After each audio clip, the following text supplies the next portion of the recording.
possibly be, for me, maybe Dave Gilmour. It's probably from my own experiences more than to the whole kind of prog rock world, because I don't think you can say one person is the most important.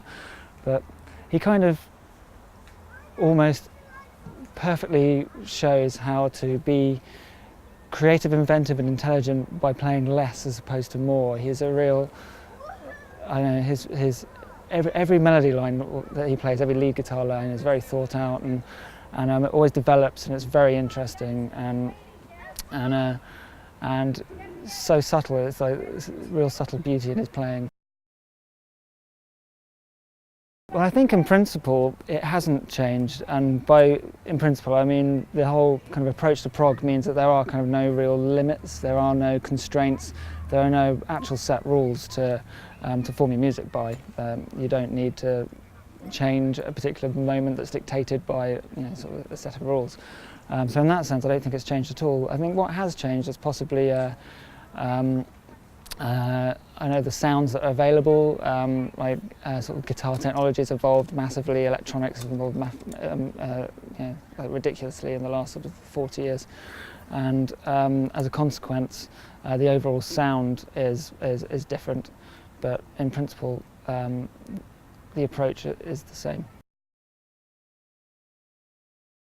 Yeah, I can think of two, so I don't know which would be the most appropriate, but one would be a live gig, and it's a band who I believe come under the prog umbrella, but I don't know if some of the the more prog snobs would agree.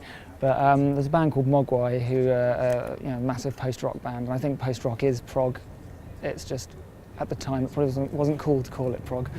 But I remember seeing them live at, I think it was like Reading Festival or something like that, and just their brilliance of layering and creating sort of a whole spectrum of sounds through ultimately very simple parts, but that all interacted with each other, really opened up my mind to how, again, simple things can work together to create something quite amazing, and also, again, throwing out any standard strong song structures and basically making it all about parts interacting, building, and big drops, almost maybe taking an electronic music approach to it, but obviously being fully live instruments.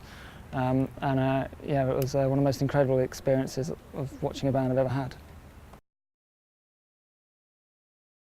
As much as I'd really like to go over the Floyd classics and stuff like that, which I love, Genesis and Marillion, talking about people here, which is quite insane, I don't know, again going back to the 90s, and the track Mogwai Fear Satan, I think, is one of the songs that's moved me the most in the world of kind of prog. It's basically a 15-minute epic track, ultimately based around 3 notes. It's basically a constant root note playing with like I think it's the 3rd, 4th and 5th of the chord just going over and over again, and that's all the song is. But somehow through the layers, through the various sounds being used, and also additional kind of melodies over the top, they managed to make a 15-minute song incredibly exciting. And I mean, it's basically their use of dynamics, which is fascinating. And yeah, so I'm going to go out on a limb and do something a bit odd and say Mogwai Fear Satan. There we go.